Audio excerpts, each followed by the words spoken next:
Hello students, this is Mahesh Nagar and you're watching English from home. So in previous video we have discussed three causative verbs and I made a promise to you that I will bring two more verbs which will really look like causative verb but actually they are not.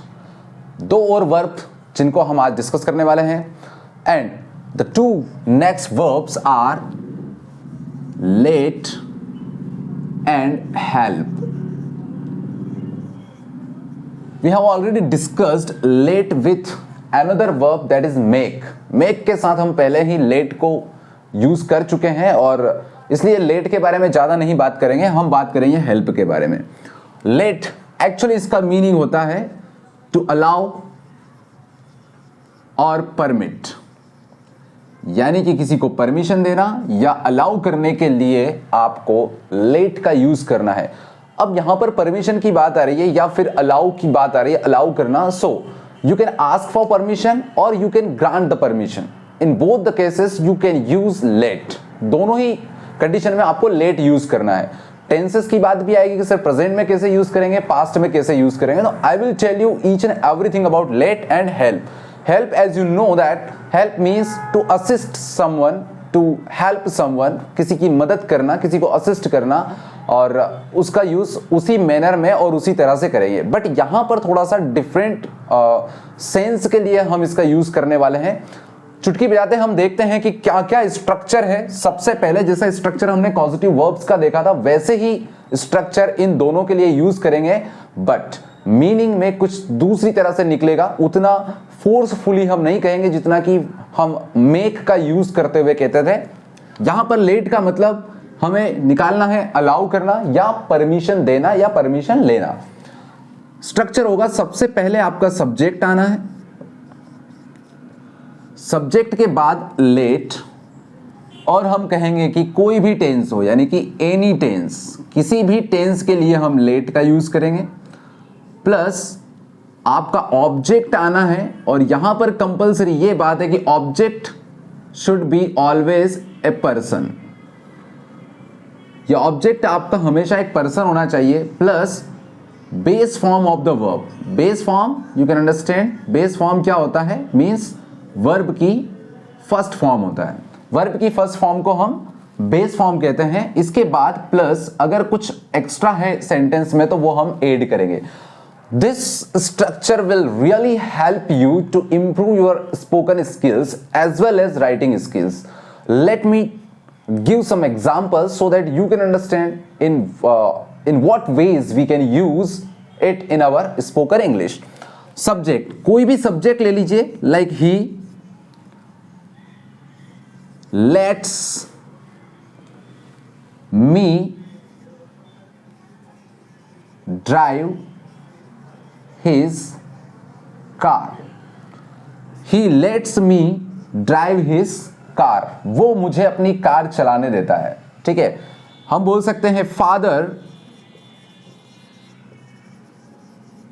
Always, sorry help नहीं, यहां पर father always lets me go to temple. Father always lets me go to temple. यहां पर ऐसे भी ले सकते हैं कि they let us discuss in the class. और दे की जगह आप टीचर्स ले सकते हो या टीचर ले सकते हो. So these are the sentences which we can use commonly in our daily routine और इन अवर डेली कन्वर्सेशन. हम अपने डेली कन्वर्सेशन में teachers, students, friends, mother, father, brother, sister, these are the persons those are very connected to us. दीज are द पर्सन टू whom we talk on everyday basis. I mean to say कि हम रोज रोज इनसे बात करते हैं. सो इन्हीं से हमें कुछ काम पड़ता है, इन्हीं से हम कोई चीजें परमिशन लेते हैं या परमिशन देते हैं. You can use yourself as a subject. आप ऐसा भी कर सकते हैं, I let him drive my car. तो यहां पर लेट्स का क्या हो जाएगा, लेट हो जाएगा अगर आई यूज करेंगे तो. I let him drive my car. I let my brother drive my car, I let my brother to fill colours in my drawing book. इस तरह से ले सकते हैं। आप बोल सकते हैं कि माई एल्डर ब्रदर लेट्स मी, मतलब मेरा बड़ा भाई मुझे परमिशन देता है, my elder brother let's me read his book. इस तरह से ले सकते हैं। ठीक है, तो आज कई सारे सेंटेंसेस आप डेली रूटीन के बना सकते हैं। एक नहीं 50 सेंटेंस आप बना सकते हैं and you can use them in your daily conversation. It's very simple, easy and very convenience to you. ये बहुत आसान है, बहुत आसानी से आप इनका यूज कर सकते हैं अपने डेली कन्वर्सेशन में। इसमें कोई भी बड़ी दिक्कत आने वाली आपको नहीं है। यहां पर हमने एक स्ट्रक्चर देखा है। चलिए दूसरा स्ट्रक्चर फटाफट मैं आपको बता देता हूं कि क्या होगा इसका दूसरा स्ट्रक्चर।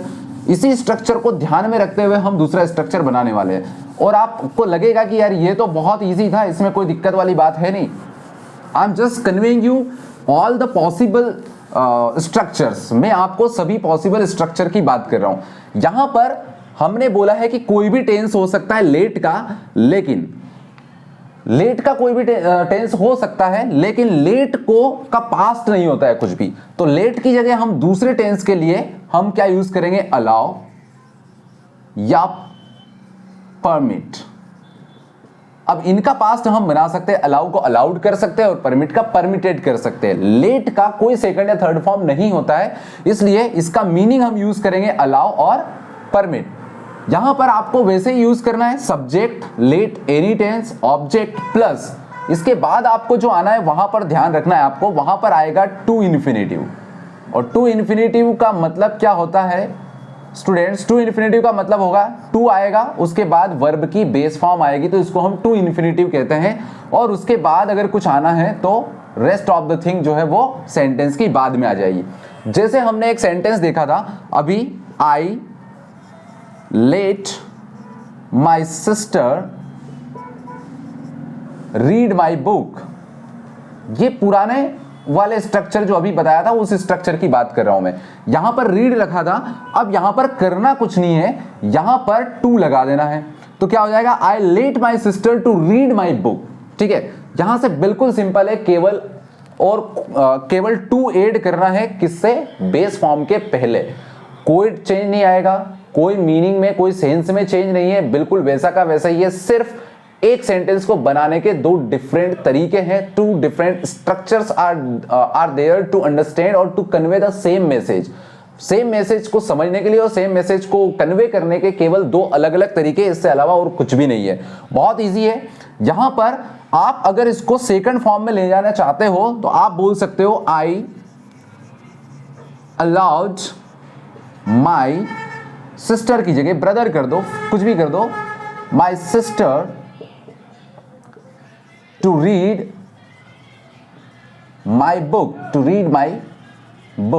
जहां पर भी बात हुई हो गई, आप लेट यानी कि अभी परमिशन देते हो प्रेजेंट में, और अलाउड मतलब अभी आप क्या कर रहे हो, आप पास्ट में परमिशन देते थे। आप हमेशा अपनी सिस्टर को जो है अलाउ करते थे कि you can read my book, you can see the pictures what ever you have in your book, वो सारी चीजें आप उसको देते थे। ये यहां पर इसका मीनिंग हो रहा है। तो आई होप कि ये आपको अच्छे से समझ में आ गया होगा। इससे पहले कि हम हेल्प पे चले, यहां पर आपको समझ में आ गया होगा। यहां पर एक चीज का डिफरेंस आपको देखना है कि यहां पर हम परमिशन लेने की बात कर रहे हैं और परमिशन देने की बात कर रहे हैं जब हम लेट का यूज कर रहे हैं। लेकिन नेक्स्ट में यहां पर एक्चुअली में जो मेन सब्जेक्ट होता है वो ही काउज है। किसका, इस वाले का।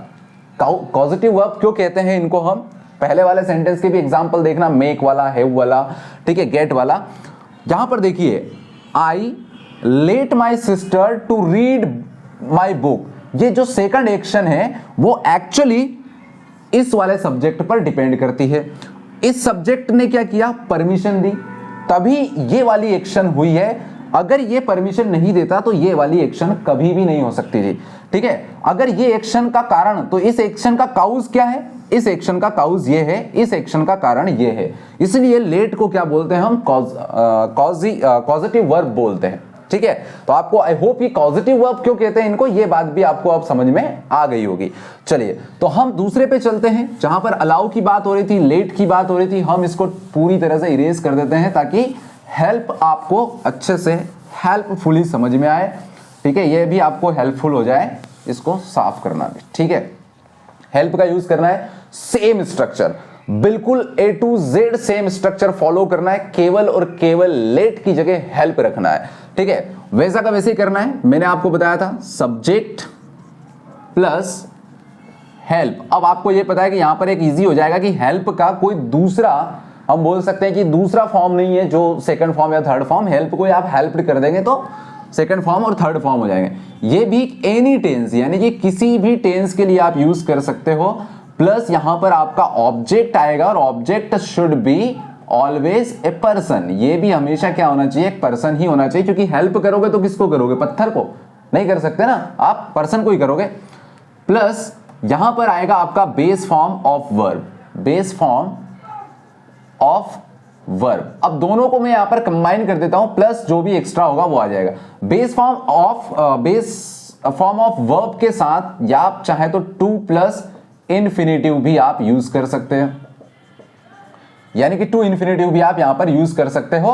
किसकी जगह, बेस फॉर्म ऑफ वर्ब की जगह। मीनिंग में कोई चेंज नहीं होगा, बिल्कुल इजी रहेगा। सबसे बढ़िया बात, सबसे आप स्टूडेंट है, आप स्कूल जाते हैं और सारी चीज समझते हैं और टीचर से कई सारी हेल्प लेते हैं, अपने फ्रेंड से कई सारी हेल्प लेते हैं, तो यहां पर हमें बताना है कि जैसे एक एग्जांपल लेता हूं मैं, द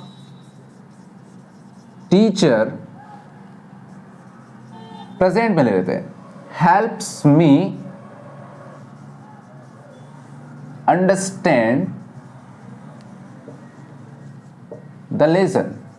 टीचर ने क्या किया है भैया, आपको मदद करी है। यहां पर क्या हुआ, the teacher helps me understand the lesson. Teacher ने मुझे लेसन को अंडरस्टैंड करने में, समझने में मदद करी है, ठीक है। अब देखिए पॉजिटिव हो रहा है, बिल्कुल हो रहा है। आपने समझा यानी कि मैंने लेसन को समझा, यानी कि समझने की जो एक्शन हुई है वो किस वजह से हुई है, बिकॉज टीचर ने मुझे क्या करी है, हेल्प करी है। टीचर ने एक एक्शन करी तभी मैं इस एक्शन को कर पाया। ये एक्शन मैं तब कर पाया जब टीचर ने ये वाली एक्शन करी है। तो इसलिए ये हेल्प भी जो है वो एक तरह से कॉजेटिव वर्ब ही है। कॉजेटिव वर्ब मींस वो वर्ब है जिसके होने की वजह से दूसरी वर्ब यानी कि दूसरी एक्शन पॉसिबल होती है। अगर वो एक्शन नहीं होती है तो दूसरी एक्शन पॉसिबल नहीं होती है, ठीक है। यहां पर आप टीचर को बदल दीजिए, my friend helps me understand the lesson, या फिर आप ये बोल सकते हैं कि माई फादर, फादर का एग्जाम्पल ले सकते हैं, फादर बहुत हेल्प करते हैं हर जगह पर। माई फादर हेल्प्ड मी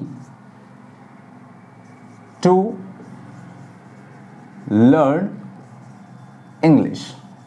यहां पर देखिए मैंने दूसरा स्ट्रक्चर यानी कि टू प्लस इन्फिनिटी वाला यूज कर दिया, मतलब टू इन्फिनिटी वाला यूज कर दिया। My father helped me to learn English, my brother helped me to learn English, my sister helped me to learn English, I helped him to learn driving. इस तरह से I learn to help in cooking, ठीक है। Cooking में आप help करते हैं mother की, जैसे सपोज करिए कि आपको अपनी माँ को कुकिंग में हेल्प करना होती है, तो आप बोल सकते हो कि I always help my mother to cook in the kitchen. दूसरी तरह से भी यूज कर सकते हो, I always help my mother to cook. To को हटा दीजिए तो कुक कर दीजिए केवल, तब भी बात एक ही है, मतलब मीनिंग तो आपका सेम निकल रहा है, इसमें कोई दो राय नहीं है। तो हमने देखा लेट और हेल्प दोनों के दो दो स्ट्रक्चर देखे हैं, दोनों स्ट्रक्चर अलग है, but you can convey the same message in same manner, in you can say the same thing by using two different structures. Meaning एक होगा, सेंस अलग अलग बिल्कुल नहीं होगा, भाव एक ही होगा, जो आप कन्वे करना चाहते हैं मैसेज भी वही होगा। बस आपको याद ये रखना है, दो स्ट्रक्चर क्यों बोले, एक ही स्ट्रक्चर यूज कर सकते हैं। Of course you can use the single one, but in case if you feel yourself stuck in a particular situation in which you can't or you feel that you can't convey your message in English by using a particular single structure, in that case you can use another structure to convey your message।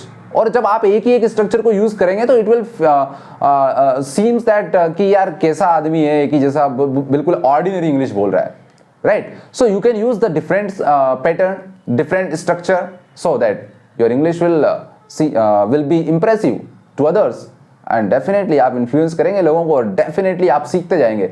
सो मैंने बोला था first day से आप बोलना शुरू करिए। So use the structures in discussed in previous videos also and today's video also.